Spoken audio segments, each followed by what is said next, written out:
Welcome to another edition of 42 Straight Years In, Volume 2, Part 24. I'm a crackhead update. I went out this morning and walked around drinking my coffee and my green tea. I didn't see none about. They're around somewhere. It's gonna be 100 degrees again today with a heat index of 110. So I don't see none in this area. Okay, y'all know what it is. Get your shanks out, because these fools might appear at any moment. And we got to roll their ass up and send them where they don't want to go. They lonesome. All the graves are not filled yet. It's one waiting on your ass, so we'll send them there if it's necessary. We'll just meet them there later on. In the meantime, between time, they're gonna be a few steps in the front of us. So let's ride, y'all. Yeah, I just created a Patreon account because I'm a little bit too raw and uncut for YouTube. I'm still gonna do YouTube videos, but some of mine gonna be on Patreon where I can really say what I mean and mean what I say. I gotta water the shit down on YouTube. As soon as my Patreon account is finalized, I finish doing my merch and a couple more things. I will put that information out where subscribers can join me on Patreon. Moving on doesn't mean you forgot about things. It just means you have to accept what happened and continue living. A lot of us have had bad things occur in our lifetime, but you got to put one foot in front of the other one and keep it moving. If you can't walk, crawl. You can crawl, you can run, but by all means necessary, keep it moving. You got to live to fight another day. You can't see better days if you don't make it through the night. In this segment, I'm gonna deal with a child abuse issue. It's from Collin County. This is right next to Dallas County. It's Plano and the surrounding areas. A Collin County couple is facing child endangerment and evidence tampering charges after their 1-week-old baby boy was found dead in a bucket of tar. The Collin County Sheriff's Office said it anticipates more felony charges for Donna and Roland Grabowski in connection with their son's death and disappearances. Sheriff deputies were called Saturday morning to the couple's home about the possibility of an unreported death of an infant. After the couple didn't cooperate with authorities, they were taken into custody on child endangerment charges. After their arrest, they told investigators that about July the 29th, they woke up and found their baby, Mika, dead in the bed.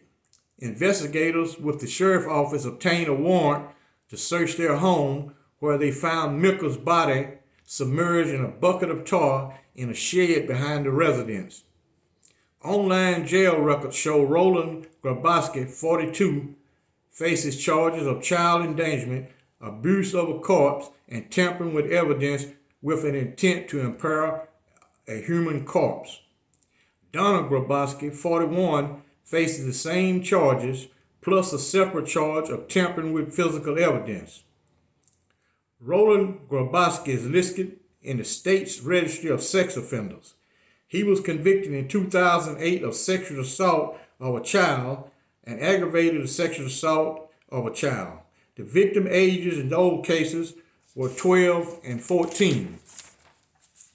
According to the state registry of sex offenders, Grabowski must register for life, and he is considered high risk. For those two cases, he was sentenced to 2 years in TDCJ. He was released in May of 2009. In June 2010, he was arrested by Garland police for failing to register as a sex offender. 2 months later, after he had registered as a resident in Garland, police went to verify his address and found that the house had been vacant. For failing to register as a sex offender, he was sentenced to 5 years in prison in 2011. Okay, in the event the autopsy comes back and the baby died of natural causes, he will receive a large sentence. He would not receive a large sentence. The state can file an indictment as a habitual criminal.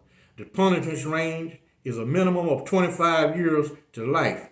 With a plea bargain, he can get far less time. In another scenario, if the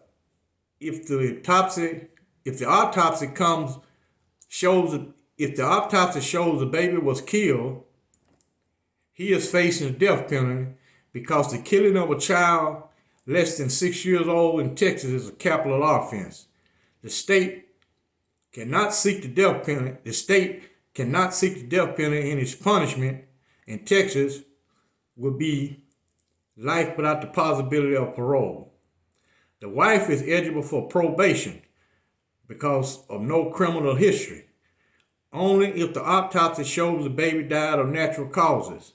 In the event the autopsy shows the baby was murdered, she can receive the death penalty or life without the possibility of parole, or she can enter a plea bargain for a lesser charge.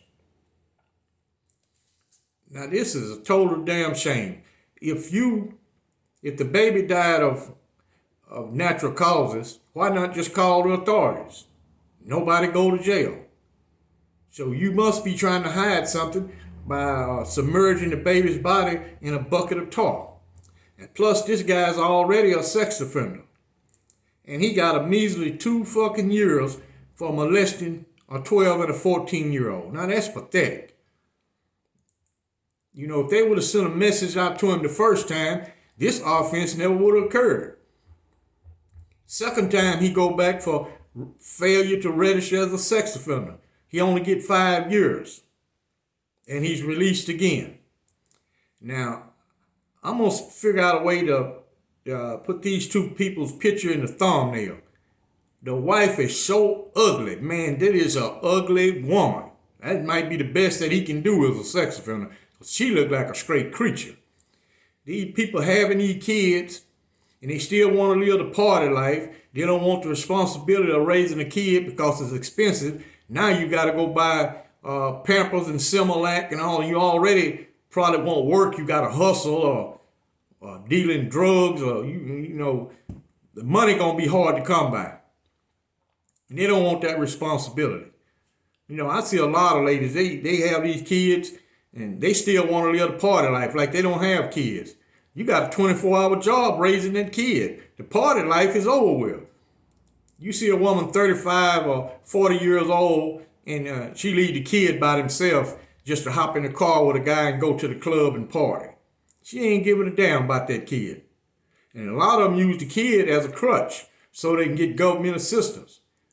And that little money they give you for welfare, man, you work at McDonald's and have 3 times more money than that little small chick. They don't give them chicks no large amount of money. And they can only stay on welfare so long.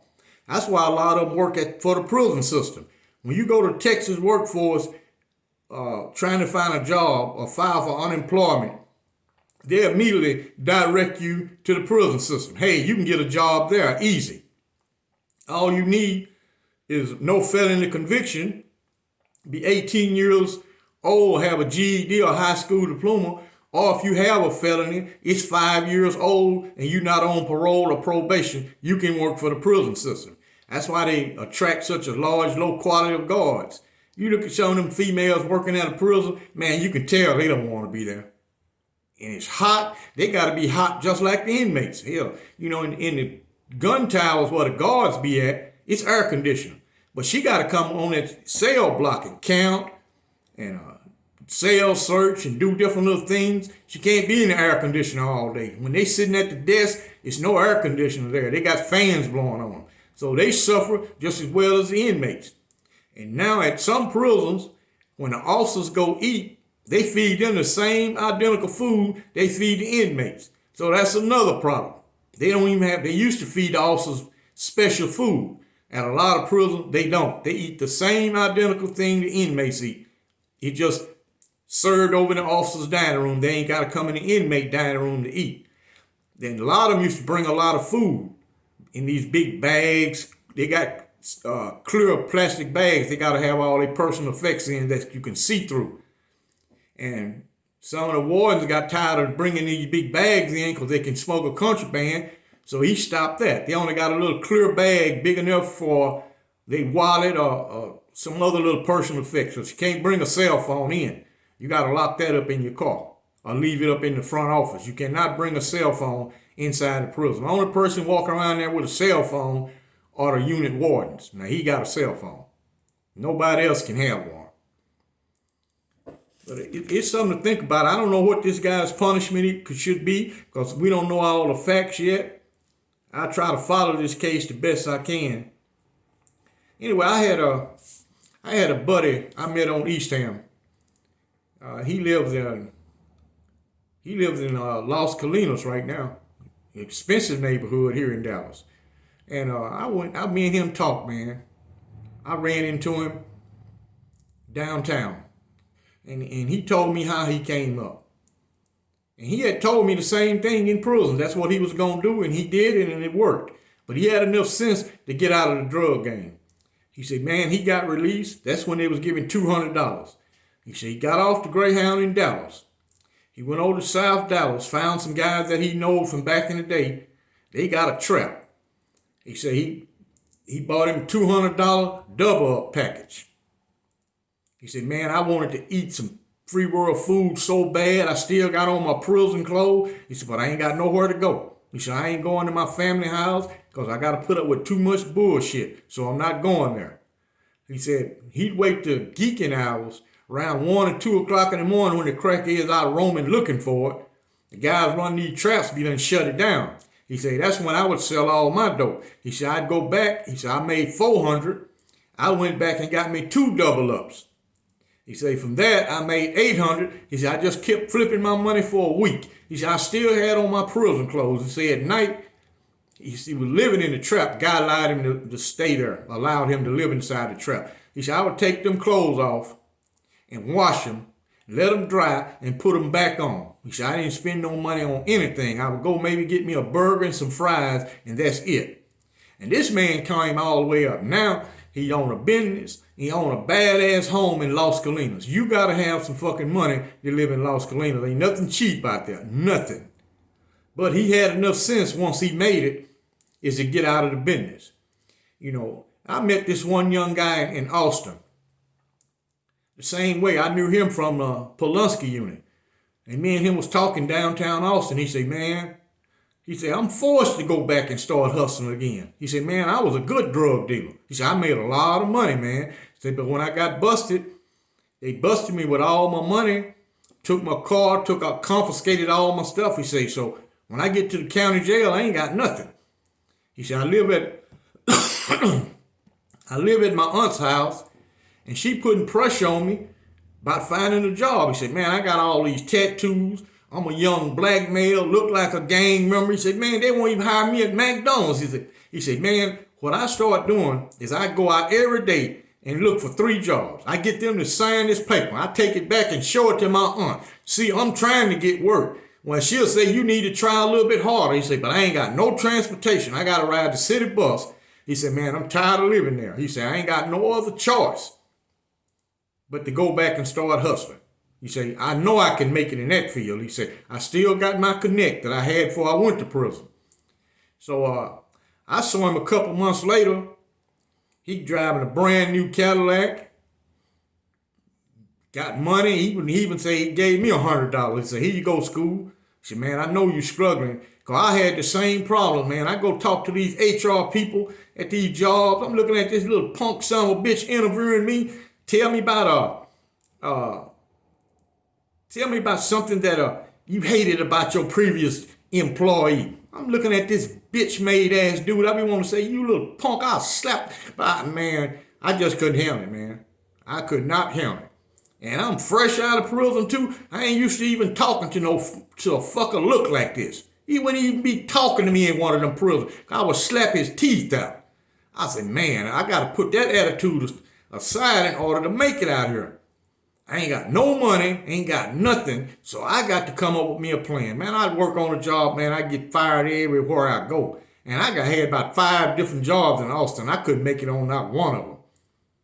I was working at a Goodwill.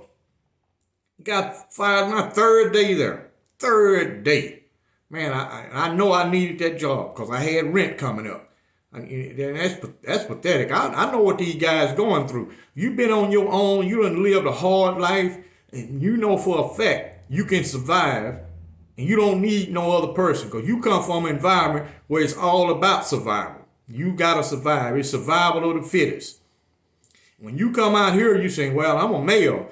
If I got to be homeless, so what? I can survive because I'm a male. I ain't got no responsibility, no kid, no wife, nobody to worry about but myself. So I understand why a lot of guys have trouble finding employment.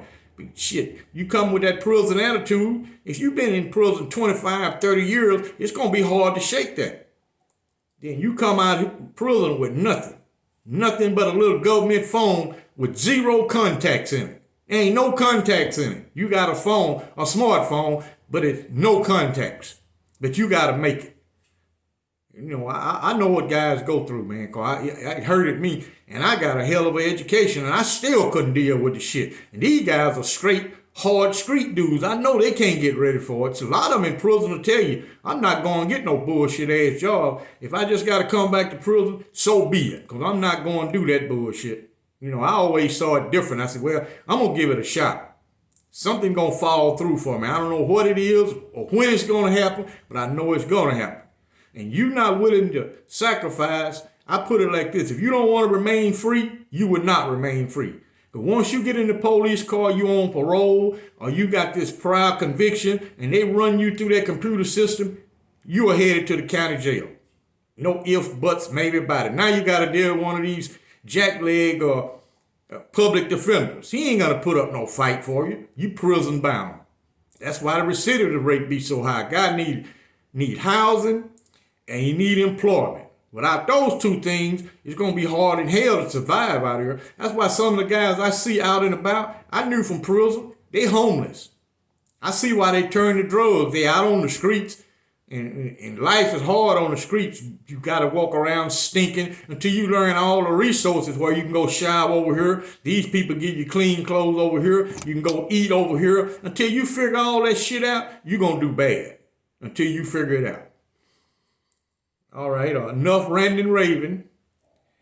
Keep your motherfucking shanks ready in case some shit pop off. Because we might have to ride.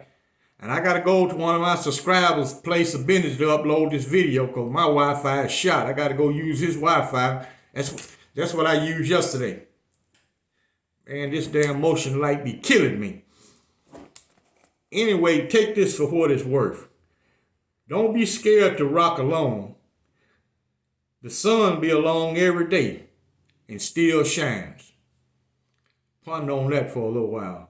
Like and subscribe. I thank you for watching. Y'all have a blessed day.